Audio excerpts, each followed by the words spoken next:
De Haan Experience. Hij is weer terug online, na 4 dagen. Wat gaat hij zeggen, wat gaat hij doen? Wat heeft hij allemaal meegekregen? Ondanks dat er nou ook zoveel op mijn aandacht is gevraagd en geschreeuwd door diversen. Het zal allemaal wel. De show van vanavond gaat nog eventjes lekker niet door.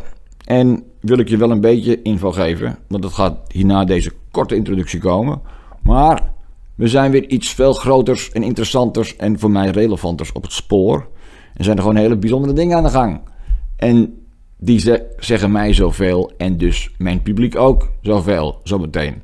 Goed, hoe dat dan gaat aflopen, en dan houden we het lekker mysterieus. Zien we wel wanneer dat soort filmpjes allemaal online komen, of wat ik überhaupt nog ga doen. En wat jullie ervan vinden, vind ik heel interessant, maar voorlopig niet.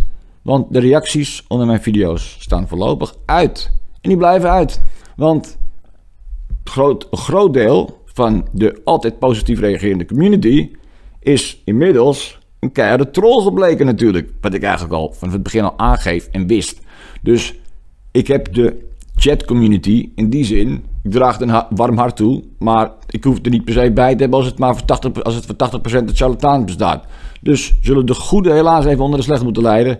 Maar ja, dat zijn echt mensen, echte mensen die mij ook gewoon echt volgen om de echte inhoud die ik breng.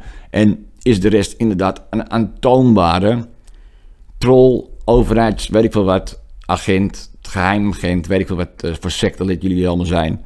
Het zal wel, maar ik ben hier dus snackbar en ik hou het lekker mysterieus en gaan we vrolijk door met bijzondere content maken. En ik kan je vertellen dat er zo waar een toverstafmoment zit aan te komen. Een hele bijzonder dikke reeks aan toverstafmomenten. En aangezien jullie mij allemaal, ondanks dat jullie nu een profiel hebben, al jarenlang volgen en precies weten waar ik in verwikkeld ben geraakt, omdat ik bijna alleen maar secteleden om me heen heb.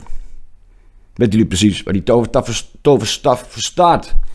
Oftewel, begin je zorgen te maken hier en daar, denk ik.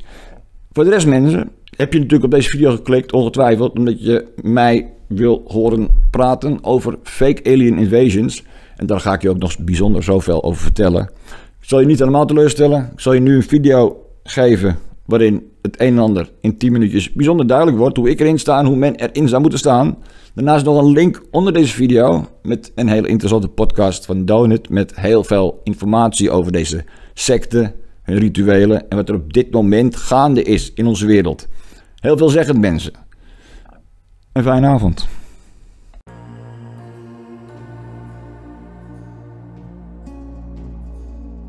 So I can confirm that the Department of Defense was tracking a high altitude object over Alaska airspace in the last 24 hours. Okay, here are the details. The object was shot down at approximately 3:41 p.m. Eastern Standard Time. The object was shot down in over central Yukon and at about 40,000 feet.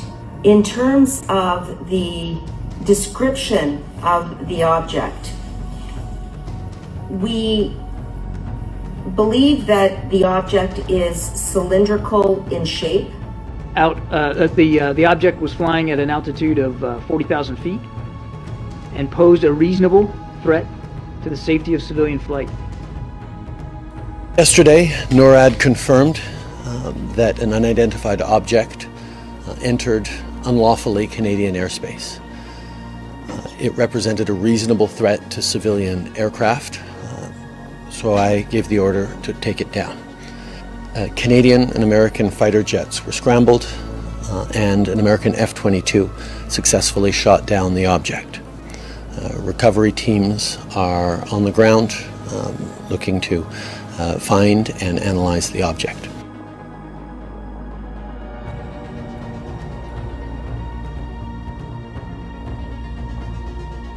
In 1974, I was introduced to the late Dr. Wernher von Braun, in the US, the father of rocketry.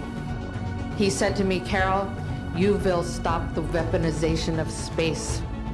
And we have to prevent the weaponization of space because there is a lie being told to everyone that the weaponization of space is now first being based upon the evil empire, the Russians, There are many enemies, he said, against whom we're going to build this space-based weapon system, the first of whom was the Russians. And finally, earlier today, the Russian Federation recklessly conducted a destructive satellite test of a direct ascent anti-satellite missile against one of its own satellites.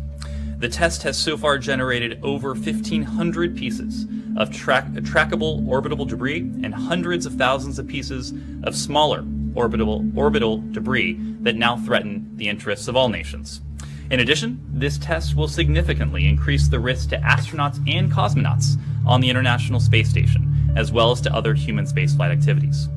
Russia's dangerous and irresponsible behavior jeopardizes the long-term sustainability of outer space and clearly demonstrates that Russia's claims of opposing the weaponization of space are disingenuous and hypocritical. The United States will work with our allies and partners to respond to Russia's irresponsible act. And now we hear on the news just today, this week, that they've slid in another enemy. Only this time we're going to protect our satellites. What the Russians did today with these 1,500 pieces of trackable orbital debris poses a risk not only to those astronauts, not only to those cosmonauts, but to satellites to the interests of all nations. All right. Space is a warfighting domain. We may even have a Space Force. Develop another one. Space Force. We have the Air Force, we'll have the Space Force. Then there would be asteroids. A planet-killer asteroid has been spotted in Earth's vicinity, the biggest in years. I'm serious about this. Can't make it up. Can't make it up. Categorized as planet killers. It's what we call a global killer. And then he would repeat to me over and over, and the last card, the last card, the last card would be the extraterrestrial threat. In other words, we have to have some reason to spend these trillions, to waste these dollars on a space-based weapon system, and they're all lies.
experience.